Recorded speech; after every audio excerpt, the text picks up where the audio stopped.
السلام عليكم ورحمة الله وبركاته. نحمده ونصلي على رسوله الكريم. أما بعد فأعوذ بالله من الشيطان الرجيم. بسم الله الرحمن الرحيم.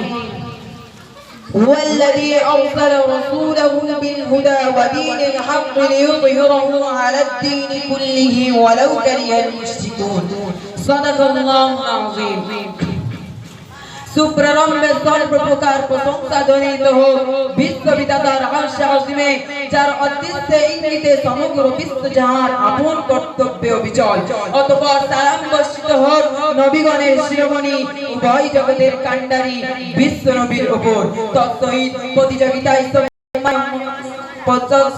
প্রতিযোগিতায় সম্মানীয় মাতার মুকুট উস্তাদ মণ্ডলী ও বিচক্ষণ বিচারক মণ্ডলী, সমস্ত শ্রোতা মণ্ডলীকে যথাযোগ্য সালাম জানিয়ে আমি আমার বক্তব্যের মূল বিষয় হুজুর সাল্লাল্লাহু আলাইহি ওয়াসাল্লামের আদর্শ নিয়ে সংক্ষেপে কিছু আলোচনা করব ইনশাআল্লাহ।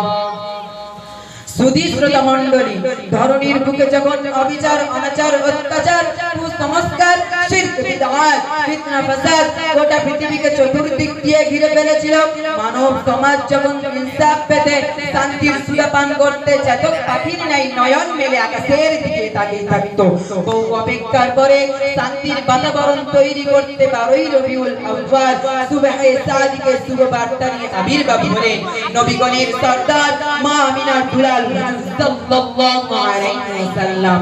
বন্ধুগণ, বিশ্ব নবীকে এমন এক যুগে পাঠানো হলো যে যুগের মানুষ ছিল সিংহের চাইতে হিংস্র, অজগরের চাইতে বিষাক্ত, শিয়ালের চাইতে দ্রুত, কুকুরের চাইতে লোভী, শুকরের চাইতে নিকৃষ্ট।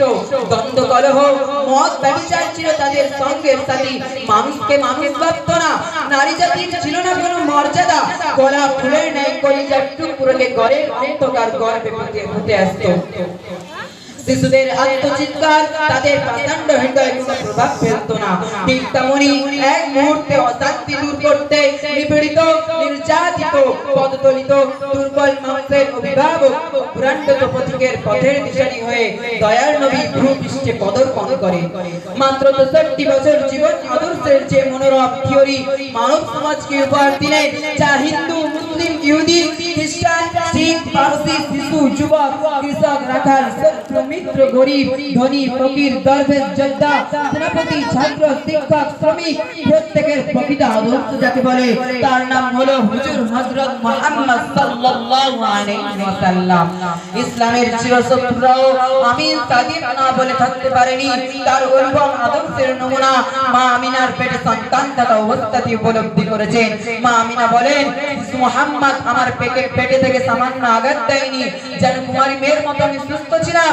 আমি অনুভব করিনি পেট সন্তান থাকার যন্ত্রণা, প্রসব বেদনা বলে নারী জাতির মধ্যে কিছু আছে বলে আমি তা অনুভব করতে পারিনি।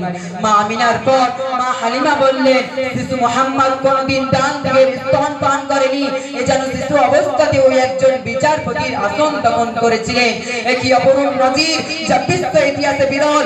সততা ছিল যার পেশা, আমানতদারি ছিল যার নেশা, গরিবের ছিলেন দাতা, ধনীর ছিলেন মাতা, এতিমের ছিলেন সহায়ক, পাপীর ছিলেন দিশারি, মিথ্যার ছিলেন শত্রু, কথাবার্তা ছিল তার নম্র, ব্যবহার ছিল তার ভদ্র। তাই তো আল্লাহ পাক ঘোষণা করেছেন, ইন্নাকা লাআলা খুলুকিন আযীম, অর্থাৎ আপনি উত্তম চরিত্রবান। তাই তো আল্লাহ পাক সবথেকে কাছে থেকে বলেছিলেন, আপনি উত্তম চরিত্রবান। বন্ধুগণ, বিশ্ব নবী ছিলেন একজন ন্যায় নিষ্ঠাবান বিচক্ষণ বিচারক, যার দৃষ্টান্ত হলো একদা এক মহিলা চুরি করলে শরীয়তের বিধান অনুযায়ী হুজুর সাল্লাল্লাহু আলাইহি ওয়াসাল্লাম হাত কাটার নির্দেশ দেন। সাহাবারা বললেন, ইনি একজন সম্ভ্রান্ত পরিবারের মহিলা, একে maaf করুন। উত্তরে হুজুর সাল্লাল্লাহু আলাইহি ওয়াসাল্লাম বললেন, এই দোষের দোষ যদি আমার কলিজার টুকরা মা ফাতিমা হতো, আমি একই ফয়সালা দিতাম। সত্যি কি ফয়সালা? বন্ধুগণ, বিশ্বনবীর বয়স যখন 35 বছর, কুরাইশরা বাইতুল্লাহ নতুন ভাবে নির্মাণের পরিকল্পনা নিল। সর্বশেষ হাজারে আসওয়াদ রাখার ব্যাপারে রক্তক্ষয়ী শুরু হলো। সমস্ত ক্ষেত্র চাইলো আমরা রাখবো। সর্বশেষ মাশওয়ারায় সিদ্ধান্ত হলো যেই ব্যক্তি সর্বপ্রথম এই মসজিদের দরজায় হাজির হবেন তিনি ফয়সালা করবেন। আল্লাহর কি কুদরত, সর্বপ্রথম ইনসাফের দিশারি বিশ্বনবী হাজির হলেন। তিনি এমন ফয়সালা করলেন তাতে সবাই মুক্ত হলো। এক চাদর বিছিয়ে দিয়ে সমস্ত ক্ষেত্রের নির্বাচিত ব্যক্তিকে চাদরের কিনারা ধরতে বললেন। যখন গন্তব্যস্থলে পৌঁছালো তো নিজ হাতে তা রেখে দিলেন। রক্তক্ষয়ী সংগ্রামকে দাফন করলেন। ইনি হলেন তিনি যিনি সর্বকালের সর্বযুগের সর্বমানবের কাছে মর্যাদাশীল। আল্লাহ পাক আমাদেরকে তার অনুপম আদর্শের আদর্শবান হওয়ার তৌফিক দান করুন। আমিন। আসসালামু আলাইকুম ওয়া রাহমাতুল্লাহি ওয়া বারাকাতুহু।